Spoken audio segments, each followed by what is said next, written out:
제가 참석했었는데요. 어떤 컨퍼런스냐면 건강한 교회, 그리고 성경적인 교회를 세우고 싶은 그런 목회자들이 모여서 3박 4일 동안 고민하고 씨름하고 그런 조언을 듣는 그런 컨퍼런스였습니다. 저를 포함해서 100명이 넘는 사람들이 모든 목회에 있어서 간절하고 절박한 마음을 가지고 그런 찾아온 사람들입니다. 내가 잘하고 있는 건가? 힘들어도 계속 이렇게 가는 게 맞나? 내가 지금 교회를 하고 있는 건가? 이런 본질을 고민하는 분들입니다. 4일간의 컨퍼런스를 마무리하면서 이제 한마디씩 소감을 발표하는 시간이 되었는데 제가 한 말이 여러 사람에게 부담과 또 공감이 되었던 것 같습니다. 아마 오셨던 강사님들한테는 제 소감이 부담이 되었던 것 같고 또 함께 그 컨퍼런스에 참석했던 참석자들에게는 공감이 되었던 것 같습니다. 마치고 난 후에 아는 척을 해주는 분들이 여럿 계셨고 또 강사님 가운데 한 분은 먼저 제게 찾아와서 차를 사주시면서 당신의 교회에 꼭 방문해 달라고 와달라고 그렇게 초대를 해주기도 했습니다. 컨퍼런스의 전반적인 내용은 열심히 하자는 겁니다. 결국 우리가 목회의 본질을 고민하고 있는 사람이 아니냐, 어떤 기술, 어떤 프로그램, 어떤 그런 세상적인 방법 그걸 가지고 어떻게 한번 해보려고 모인 사람들이 아니라 정말 주님께서 기뻐하시는 그런 삶을 교회를 세우려고 하는 것 아니냐. 그러니 열심히 하자. 그런 결국 그런 내용입니다. 뭐 본질을 이야기하는데 열심 말고는 뭐 할 이야기 없지 않습니까? 그렇죠? 예. 그런데 제 안에는 언짢은 마음과 화가 많이 나 있었습니다. 그래서 마지막에 그런 이야기를 했습니다. 자꾸 열심히 하라고 하는데 여기 열심히 하지 않는 사람이 어디 있습니까?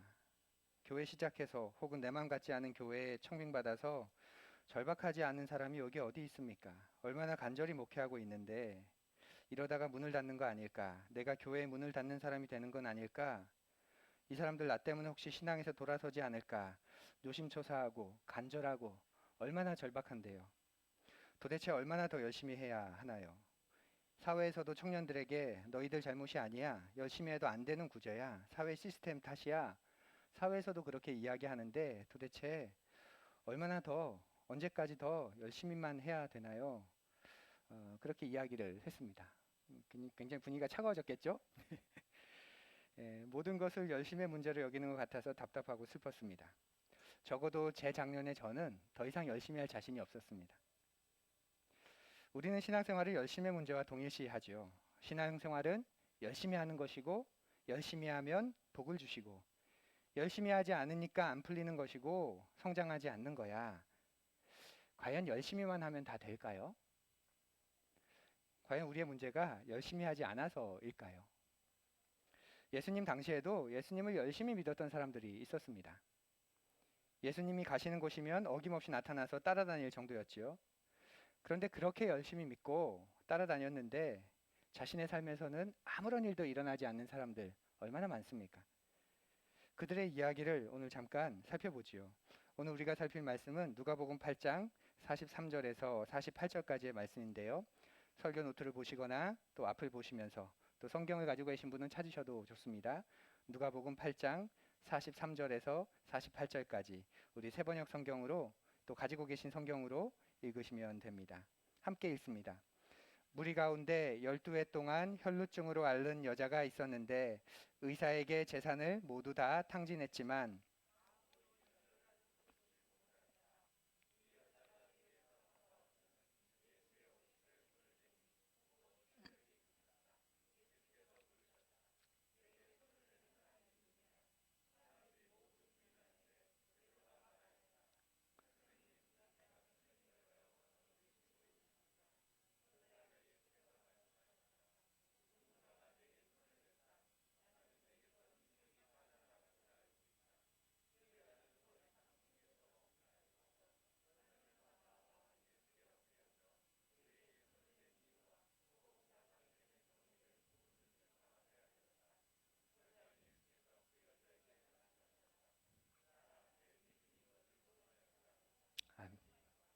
네, 아멘.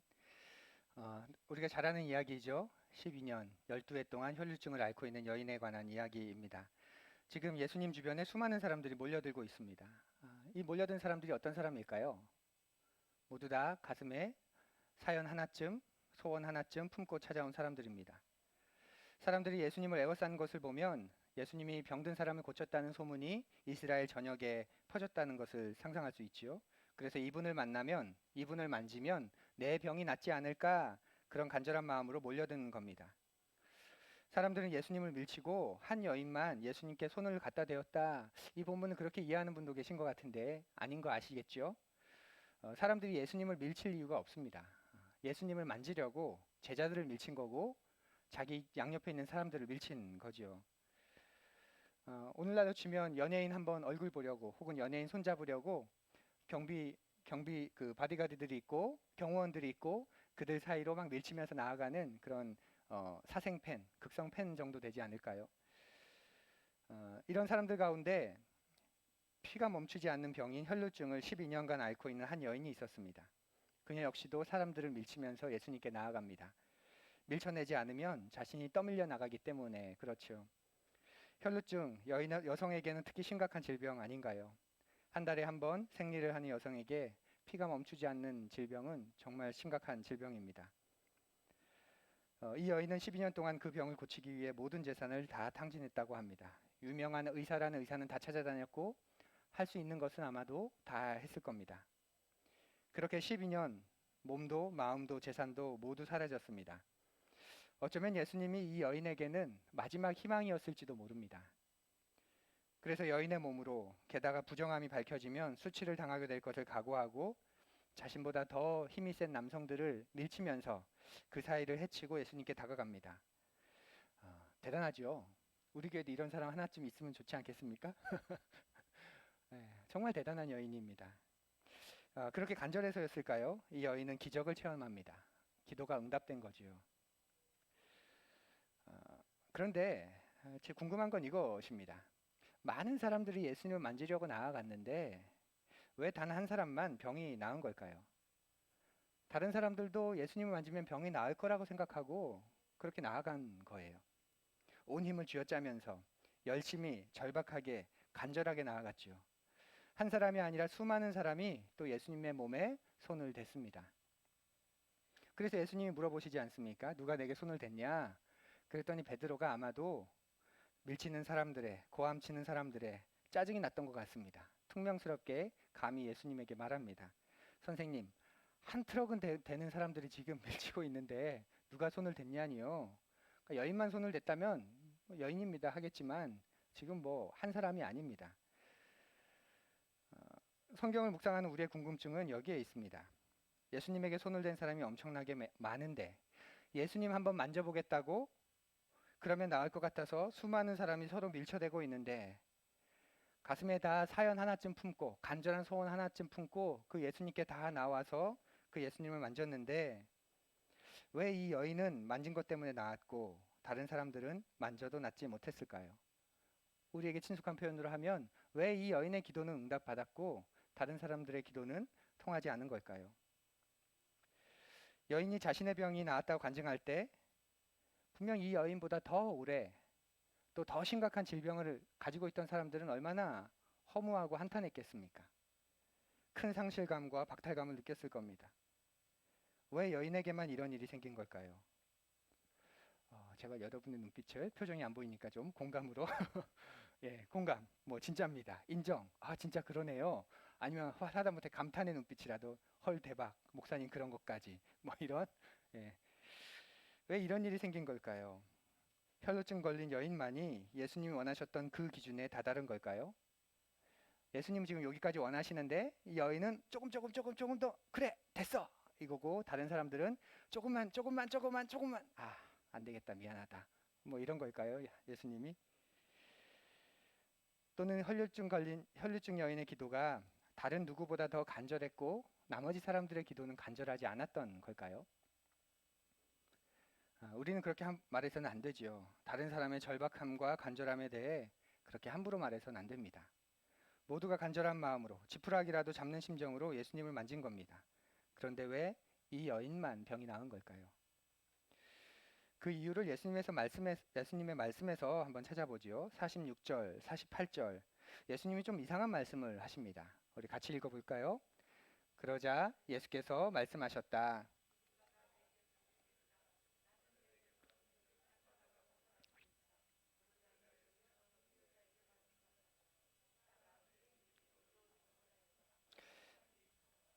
예, 지금 예수님이 하시는 말씀은 정말 예수님이 잘 하시지 않는 이상한 표현, 독특한 표현입니다. 지금 예수님의 말을 우리가 쉽게 이해하면 예수님의 능력과 의지와는 상관없이 예수님의 마음과는 상관없이 지금 그냥 능력이 확 나가버렸다는 것처럼 지금 말씀하고 계세요. 나는 그럴 계획이 없었는데, 나는 그럴 마음이 없었는데, 내 능력이 흘러가 버렸네? 누구니? 이런 거죠. 예수님의 이 말 되게 이상하죠. 또 다른 곳에서 나오지 않는 그런 표현입니다. 그러자 이제 여인이 자신의 이야기를 하고 그 이야기를 들은 예수님이 말씀하십니다. 딸아, 내 믿음이 너를 구원하였다. 평안히 가거라. 내 능력이 빠져나갔으니까 병이 나은 겁니다. 그러면 예수님이 뭐라고 하셔야 되냐면, 그래, 네 믿음이 너를 고쳤어. 이렇게 말씀하셔야 될 텐데 고쳤다고 안 하시고 구원을 받았다. 구원까지 받았다. 이렇게 말씀합니다. 다른 사람들도 간절히 믿은 거예요. 열심히 믿은 거죠. 그런데 왜 이 여인의 믿음만 통한 걸까요? 도대체 이 여인의 믿음은 어떤 믿음이었길래 나으려고 갔던 자리에서 구원까지 얻었다는 그런 말씀을 듣게 된 걸까요? 어떤 설교자는 정말 간절히 믿으면 병이 낫는다. 정말 안 믿었기 때문에 낫지 않는 것이다. 이렇게 말하기도 합니다. 들어보셨죠? 저는 그렇게 생각하지 않습니다. 누가 감히 그렇게 말할 수 있을까요? 어떻게 기도에 간절함이 부족하다고, 열심이지 않다고 그렇게 쉽게 말할 수 있을까요? 누구도 상상할 수 없는 아픔과 고통, 그 속에서 깊은 간절함을 가지고 있는데 어떻게 기도가 부족하다, 간절하지 않다, 절박함이 모자란다 그렇게 말을 할 수 있을까요? 그러면 믿음이란 뭘까요? 어쩌면 믿음은 간절함이 아닐지도 모릅니다. 성경에 믿음이라는 말이 등장하는데 성경에서 말하는 믿음은 뭔지 우리가 그것을 살펴본다면 믿음이 간절함을 넘어서는 어떤 것인지 우리가 생각하게 할 수 있습니다. 믿음을 말하는 그 본문들이 굉장히 많이 있죠. 믿음이라는 단어가 동사형으로 나오기도 하고 믿었다, 믿지 않았다 이렇게 명사형으로 나오기도 하고 이렇게 동사형으로 나오기도 하는데 동사에는 목적어가 있습니다. 믿지 않았다, 무엇을 믿지 않았다, 믿었다, 무엇을 믿었다. 그러니까 믿음이란 말이 동사형으로 쓰여진 성경 본문을 보면 믿음이 어떤 것인지 우리가 분명히 알 수 있는 부분들이 나옵니다. 지금부터는 성경 이야기를, 본문 이야기를 꽤 많이 할 건데 깊은 묵상 속으로 들어가지 마시고 함께 잘 따라와 주십시오. 지금 누가복음의 본문이기 때문에 누가복음만 우리가 한번 살펴보지요. 누가복음에 나온 믿음의 표현을 우리가 주목해 볼 텐데 먼저 1장 20절을 보면 자녀가 없는 사가랴에게 세례 요한 아들을 주겠다고 천사가 나타나서 이야기하지요. 그런데 사가랴는 그것을 믿지 못합니다. 그때 천사가 그런 사가랴에게 이렇게 말합니다. 우리 같이 읽습니다. 보아라, 그때가 되면 다 이루어질 내 말을 내가 믿지 않았으므로 이 일이 이루어지는 날까지 너는 벙어리가 되어서 말을 못하게 될 것이다. 설교 노트 있으시면 거기에다 줄을 한번 그어 보십시오. 이게 뭐가 중요합니까? 믿지 않았다 하는데 뭘 믿지 않은 거죠? 이걸 믿지 않은 겁니다. 때가 되면 다 이루어지겠다고 한 내 말, 하나님의 말씀, 예수님의 말씀, 하나님의 말씀을 믿지 않았다는 그런 뜻입니다. 사가랴의 아내인 엘리사벳은 뭐라고 이야기하냐면 이렇게 말합니다. 주님께서 하신 말씀이 이루어질 줄 믿은 여자는 행복합니다. 엘리사벳은 믿은 거예요. 엘리사벳이 뭘 믿었죠? 주님께서 하신 말씀을 믿었습니다. 우리가 정말 잘 아는 씨 뿌리는 비유도 한번 볼까요? 예수님이 씨 뿌리는 비유를 하면서 씨들이 많이 곳곳에 뿌려졌는데 길가에 떨어진 씨앗들은 말씀을 듣기는 했지만 그 뒤에 악마가 와서 그들의 마음에서 말씀을 빼앗아 가므로 믿지 못하고 구원을 받지 못하게 되는 사람들이다 이렇게 설명해 주셨습니다. 믿지 못했다고 말하는데 뭘 믿지 못했는지 분명히 나옵니다. 동그라미 쳐보시겠어요? 뭘 믿지 못한 거죠? 말씀을 믿지 못한 것입니다. 또 돌짝밭에 떨어진 것들은 들을 때에는 그 말씀을 기쁘게 받아들이지만 뿌리가 없으므로 잠시 동안 믿다가 시련의 때가 오면 떨어져 나가는 사람들이다. 돌짝밭에 있는 사람들, 그런 마음을 가진 사람들은 잠시 잠깐 믿지만 뭘 믿었냐면 여기 말씀을 믿은 거죠. 뿌리가 없기 때문에 잠시 동안 있다가 그 말씀이 사라진다. 이렇게 이야기합니다. 하나만 더 보면 대제사장과 바리새인들이 서기관 율법학자들이 예수님을 공회로 끌고 와서 이제 신문하고 십자가에 달려 죽이려고 할 때 그 예수님에게 이렇게 말합니다. 같이 읽어보죠. 이렇게 말하였다.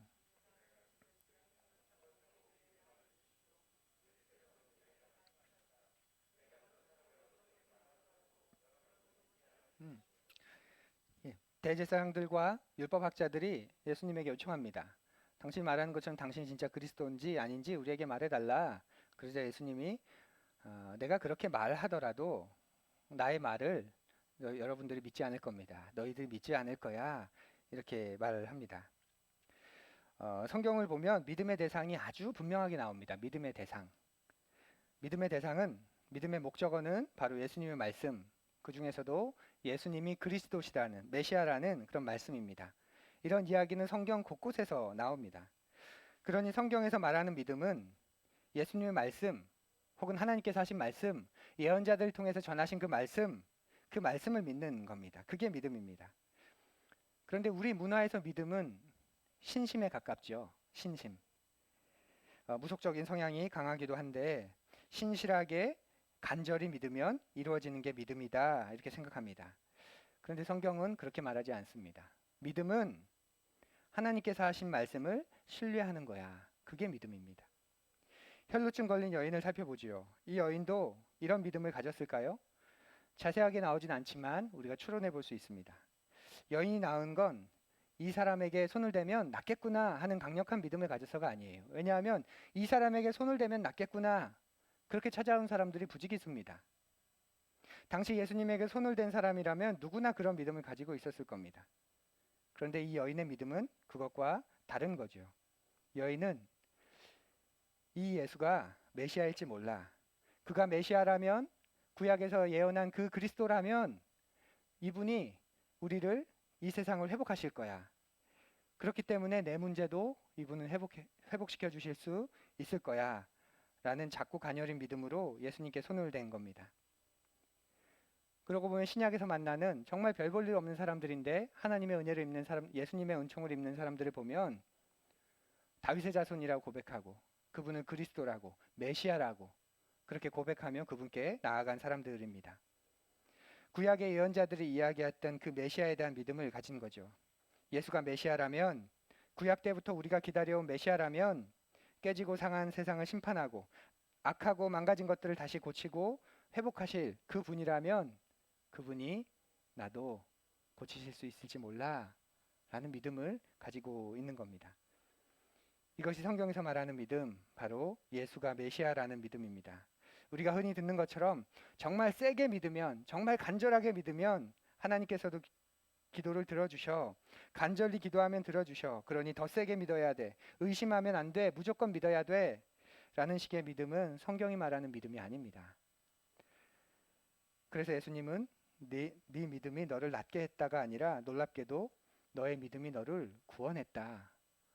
나를 메시아로 믿는, 나를 그리스도라고 믿는 이 세상을 회복하고 장차 완성할 바로 그 그리스도로 믿는 너를 내가 구원했다. 이렇게 말씀하시는 겁니다. 오늘 우리에게도 필요한 믿음이 바로 이 작은 믿음입니다.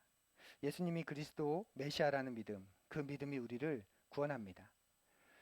성경에 나오는 인물들을 보면 오늘 혈루증 걸린 여인을 비롯해서 믿음이 정말 깊어 보이지 않는 사람들이 얼마나 많은지 모릅니다. 그러니까 성경에 있는 인물을 가지고 설교를 하다 보면 내가 뭔가라도 만들어서 이 사람이 좀 대단하다는 거 보여줘야 되지 않을까 하는 그런 인물들이 참 많습니다. 그렇게 믿음이 깊어 보이지 않고 아슬아슬하게 믿은 것 같은 사람들이 많습니다. 그런데 놀랍게도 그 믿음이 그들을 구원했습니다. 우리 교회에 와서 새가족 성경 공부를 하면 그 첫 시간에 제가 그림을 그려가면서 설명하는 거 아시죠? 모르면 간첩입니다. 호수가 얼었다는 사실을 얼마나 간절하게 믿었느냐가 그를 구원하지 않잖아요. 이 호수가 얼었으면 이거 깨질지 몰라. 내가 그렇게 생각한다고 얼었던 호수가 깨질까요? 아니죠. 근데 호수가 얼지 않았는데 이건 얼은 호수야. 분명해. 지금 보니까 날씨도 춥고 이건 꽁꽁 얼었어. 그렇게 세게 믿고 호수 위를 건너가면 얼지 않았던 호수가 꽁꽁 얼어서 나를 구원해 줄 수 있습니까? 아닙니다. 성경에서 말하는 믿음은 그런 게 아닙니다. 기독교의 믿음은 얼마나 간절하고 강하게 믿느냐가 아니라 무엇을 믿느냐가 중요합니다. 그게 기독교의 핵심입니다. 그런데 오늘 기독교의 모습은 세속주의와 무속신앙의 영향을 강하게 받아서 믿음의 원래 개념은 온데간데 없고 세게 믿으면, 강하게 믿으면, 의심하지 않고 무조건 믿으면 하나님께서 응답하신다는 그런 믿음을 말하고 있습니다. 그래서 우리에게 믿음의 내용이 참 중요합니다. 그 믿음의 내용을 정리해서 우리가 매 주마다 표현하는 게 바로 사도신경이지요. 사도신경을 하다가 제가 중간에 한 번씩 개입할 때가 있습니다. 그렇죠? 여러분이 너무 빨리 할 때 제가 개입합니다. 이건 빨리 해치워야 되는 주문이 아니잖아요. 우리의 신앙을 고백하는, 그래서 눈을 똑바로 뜨고 한 글자 한 글자 보면서 천천히 내 마음을 담아서 나는 전능하신 아버지 하나님 천지의 창조주를 믿습니다. 나는 그러면서 가면 좋겠어요. 나는 하면서 주문 외우듯이 빨리 가면 그 안에 우리가 믿는 내용이 얼마나 놀라운 건지, 이 믿음이 우리를 살리고 이 믿음이 우리를 구원하고 이 믿음이 장차 우리의 삶을 이끌어가는데, 이 고백을 우리가 그렇게 마음을 담아 했으면 좋겠습니다. 우리에게 필요한 믿음, 바로 그리스도가 메시아라는, 예수가 그리스도라는 믿음입니다. 또한 우리에게 필요한 믿음은 하나님이 하나님이시라는 믿음입니다. 어떤 믿음이라고요? 하나님이 하나님이시라는 믿음. 그러면 그쵸, 하나님이 하나님이시죠 뭐. 그건 그런 믿음이 아니죠. 하나님이 하나님이시라는 믿음은, 하나님을 하나님 되게 하라는 믿음은, 하나님은 내 마음대로 할 수 있는 분이 아니다라는 믿음입니다. 그걸 고백하는 거예요. 그분은 우주를 다스리고 계시고 역사를 이끌어 가시는 주인이기 때문에 그분은 내 마음대로 할 수 없는 분이야 라는 믿음이 하나님을 하나님 되게 하는 믿음입니다. 그래서 내일도 살게 해주세요가 아니라 오늘 살게 하신 하루를 하나님께서 주신 귀한 하루라고 믿고 하루하루를 살아간 많은 믿음의 선배들, 선진들이 있지 않습니까? 사람들이 하나님을 만나는데도 변하지 않는다고 말하는 이유는 하나님이신 하나님을 믿지 않고 자신이 원하는 하나님을 믿기 때문입니다. 그렇기 때문에 우리는 끊임없이 하나님이신 하나님을 믿기 위해 하나님을 알아가야 합니다. 우리의 선입견, 우리가 가지고 있는 오해, 성경 읽기를 통해, 성경 공부를 통해, 묵상과 나눔을 통해 교정해야 됩니다. 그렇지 않으면 하나님을 안다고 하지만 하나님 모릅니다. 하나님이 자신을 유일하게 계시하신 미디어가 성경인데 성경을 모르면서 어떻게 하나님을 안다고 할까요? 자기 착각일 때가 많지요. 평생을 살아도 하나님에 대한 지식이 변함이 없다는 건 그건 불행이고 진짜 비참한 겁니다. 진실을 가로막는 가장 무서운 게 선입견이라고 합니다. 사람과의 관계에서도 선입견이 생기면 그 관계가 발전하지 않습니다. 여러분이 저에 대한 선입견이 없기를 간절히 바랍니다. 하나님과의 관계에서도 하나님에 대한 인간의 선입견이 가장 큰 걸림돌이 됩니다. 그런데 그 선입견을 어떻게 깨트릴 수 있냐면 여러분이 성경을 읽고 이야기를 나누면서 내가 알던 하나님, 내가 알던 말씀, 그것이 확장되고 깊어지고 넓어지면서 하나님이 이런 분이시구나, 이 말씀이 이런 말씀이구나, 그러면서 그 선입견이 깨지게 됩니다. 우리에게 두 가지 믿음, 오늘 두 가지 믿음만 좀 이야기하면 예수가 그리스도라는 믿음, 그리고 하나님은 하나님이 하나님이시라는 믿음입니다. 그렇게 얘기하면 그리스도인치고 그걸 안 믿는 사람 없지요. 그래서 되물을 겁니다. 저는 예수님이 메시아라는 거 믿습니다. 그런데 왜 저는 기도도 해도 응답이 되지 않습니까? 아무런 일도 일어나지 않는 걸까요? 왜 그럴까요? 하나님 나라가 시작됐지만 아직 완성되지 않기 때문에 그런 거죠. 우리가 사는 이 세상이 어떤 세상입니까? 이미 예수님이 오셔서 그 하나님 나라를 시작하시고 그 하나님 나라를 살게 하시고 우리를 구원하셨지만 아직 완전하게 완성되지 않은 하나님 나라 아닌가요? 그래서 그분이 다시 오면 이 모든 것들이 이루어지는 그 새로운 하늘과 땅이 우리에게 시작되지 않습니까? 우리는 지금 그 중간기, 그 사이를 살고 있습니다.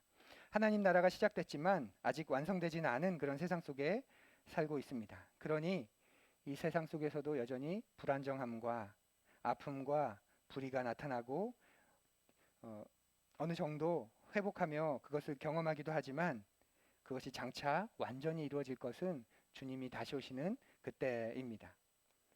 그래서 믿음으로 나을 줄 알고 기도도 하지만 또 믿고 기도해도 병이 안 나을 때가 있는 것도 그런 이유 때문입니다. 물론 나을 때도 있습니다. 하나님께서 치유가 필요하시면 낫게 하시고 그렇지 않으면 또 우리를 불러가시기도 합니다. 그러면 된다는 이야기입니까? 안 된다는 이야기입니까? 궁금해지죠. 하나님은 하나님을 하나님으로 예수 그리스도를 메시아로 믿는 우리에게 어떤 은혜를 주실까요? 혈루증 앓는 여인이 예수님이 메시아일지 모른다는 작은 믿음으로 손을 댔을 때 치유의 은혜가 자동으로 흘러간 것처럼 하나님은 지금도 그렇게 우리를 돕기 원하십니다. 히브리서 말씀을 우리 잠깐 볼까요? 함께 읽습니다. 그러므로 우리는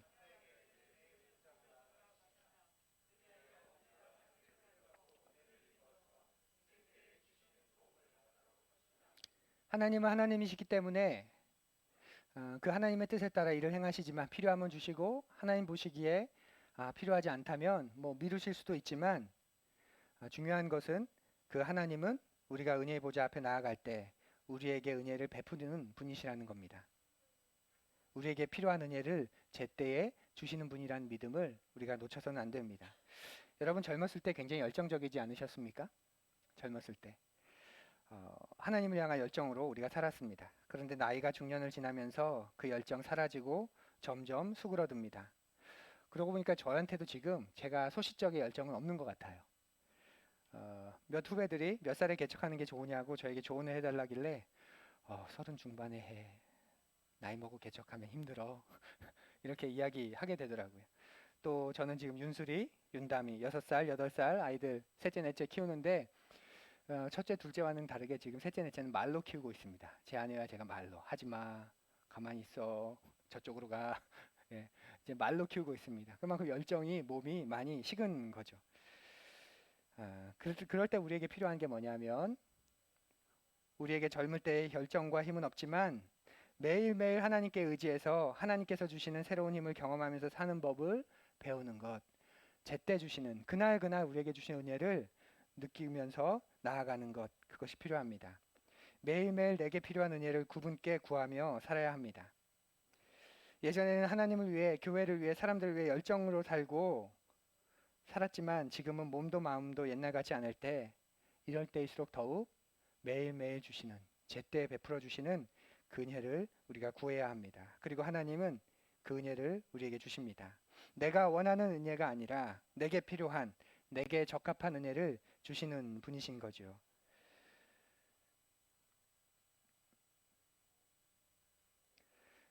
여러분이 기도할 때 이 믿음을 놓치지 않았으면 좋겠습니다. 많은 사람이 기도를 하면서 허공에 날리는 기도할 때가 많습니다. 어디다가 기도하는지 잘 모르는 거죠. 믿음이 없는 기도일지도 모릅니다. 기도할 때 우리에게 어떤 믿음이 필요해야 될까요? 하나님이 지금 내 코앞에 계시다. 그리고 이 코앞에서 내 기도를 지금 하나님이 듣고 계시다. 우리에게 그 믿음이 필요하지 않을까요? 여러분이 큰 소리로 말하지 않아도 신음같이 작은 소리로 내뱉어도 하나님은 바로 내 코앞에서 들으십니다. 이 사실을 믿어야 합니다. 하나님은 우리의 기도를 듣고 계십니다. 내 기도를 들으시는 하나님, 그분이 들어주시기만 해도 얼마나 감사한지. 근데 그런 믿음은 갖고 있지 않고 내가 원하는 것 들어주셔야 돼, 가져야 돼. 우리에게는 그런 믿음 아닌 믿음만 남아있진 않는지요. 하나님께 예배를 드릴 때도 여러분 믿음을 사용하십시오. 설교를 들을 때 믿음으로 하나님이 내게 무슨 말씀을 하시는지 귀를 기울여야 합니다. 설교는 하나님이 내게 말씀하시는 것을 듣는 시간입니다. 왜냐하면 하나님이 살아계시니까. 하나님이 살아계시니까 내게 하시는 말씀을 듣는 시간이 예배입니다. 성경을 읽을 때도 성경을 통해 하나님이 내게 뭐라 말씀하시는지를 들어야 합니다. 그게 믿음이고 그게 살아있는 믿음이고 그게 겨자씨만한 믿음이고 우리에게 필요한 믿음입니다. 예배 속에서 여러분 저의 박 목사의 말을 들으려고 오시는 거 아니죠? 오늘 박 목사님의 생각은 나랑 비슷해. 그래 나도 그렇게 생각해. 동의가 돼. 오늘은 좀 아닌데? 여러분 그런 이야기 들어오시는 거 아니죠? 그를 통해 박 목사를 통해 주시는 하나님의 말씀. 오늘 하나님은 그 말들 속에서 나에게 무엇을 말씀하실까? 이걸 말씀하시는구나. 이것을 원하시는구나. 하나님은 이렇게 나에게 말씀하시는 분이구나. 그래서 우리가 거듭의 기도를 같이 묵상하면서 우리의 감동이 있고 은혜가 있는 것 아닌가요? 우리가 살아가면서 어려움을 겪을 때 하나님 너무 힘듭니다. 없애주십시오 하고 기도할 수 있습니다. 그런데 때로는 그 반대편에서 하나님의 뜻이라면 그냥 두셔도 됩니다. 하지만 견딜 힘을 주십시오. 버티도록 도와주십시오 라고도 우리는 기도할 수 있어야 됩니다. 하나님이 하나님이시기 때문에 그런 거죠. 때로는 인생의 고통을 통해 우리의 삶이 정화되고 정돈되기도 합니다. 저는 저에게 있었던 아프고 고통스러웠던 시간들 지금도 없었으면 좋겠다 하는 마음입니다. 기회가 되면 설교 본문과 연관이 있을 때 우리 교회 안에 있는 한 분 한 분의 삶의 이야기를 좀 나누면 참 좋겠다 할 만큼 우리 안에 하나님의 은혜를 깊이, 그 어려움과 아픔의 시간 속에서 하나님을 깊이 경험한, 그래서 그 눈빛이 굉장히 맑아진 그런 분들이 굉장히 많습니다. 그렇게 아프고 고통스러웠던 시간들 지금도 없었으면 좋겠지만, 하지만 고통이란 건 내가 선택할 수 있는 게 아니죠. 그 속에서 버티게 하시고 견디게 하시고 또 그 시간이 아니면 결코 경험할 수 없는 그 놀라운 하나님, 그 하나님의 은혜를 우리가 경험해 나가게 됩니다. 우리에게는 참 많은 아픔과 어려움, 문제들이 있습니다. 그때 목사로서 간절하게 기도합니다. 하나님, 제발 저분의 저것 좀 해결해 주십시오. 이제는 좀 은혜를 베풀어 주십시오. 치료해 주십시오. 회복시켜 주십시오. 그러다가 때로는 그 기도가 바뀌기도 합니다. 그런데 그걸 안고 가는 게 하나님의 뜻이라면, 질글같이 약한 우리를 통해 하나님의 강함이 드러나는 게 하나님 뜻이라면 견디게 해주십시오. 버티게 해주십시오. 주님 잘 모르겠습니다. 그런데도 하나님의 뜻이 이루어지게 해주십시오. 그렇게 기도해지는 게 저의 솔직한 마음입니다. 지금은 잘 모르겠지만 세월이 많이 지난 다음에 우리가 왜 이 사망의 음침한 골짜기를 지났는지 주님께서 분명 설명해 주실 날이 오지 않을까요? 그때 잘 견뎌줘서 고맙다. 너한테 내가 그걸 맡겨서 참 행복했다. 그렇게 이야기하지 않으실까요? 그날까지 그분을 의지하고 살아가는 것, 그것이 살아있는 믿음입니다. 많은 사람이 하나님을 만났다고 말합니다. 그런데 사람들이 변하지 않는다고 합니다. 그 이유는 하나님을 인격적으로 날마다 순간순간 의지하지 않기 때문에 그렇습니다. 오히려 고통 가운데 있거나 문제가 있는 사람은 그 고통이나 문제로 인해 하나님을 의지할 수 있습니다. 의지하지 않고는 하루도 살아낼 수 없기 때문이지요. 여러분의 기도가 응답되지 않았다고 너무 슬퍼하지 마십시오. 하나님은 여러분의 기도를 들으셨습니다. 여러분의 간절한 외침을 들으셨습니다. 그런데 그냥 두고 계신다면 분명 그분의 다른 뜻이 있는 것입니다. 그것이 하나님을 하나님이시라고 믿는 믿음입니다. 하나님을 하나님으로 믿는 믿음, 예수님을 메시아로 믿는 믿음, 하나님 나라가 시작되어 이제 완성될 날이 올 것이라는 믿음, 이러한 믿음에 의지해서 날마다 순간순간 살아가는 믿음, 그것이 우리에게 필요한 겨자씨만한 믿음입니다. 내가 믿고 싶은 것을 믿는 믿음이 아니라 이 믿음이 우리 삶을 조금씩 변화시키고 깊어지게 만들어갈 것입니다. 바로 이 믿음을 믿는 푸른이가 되어주시기를, 하늘 가족이 되어주시기를 간절히 바랍니다.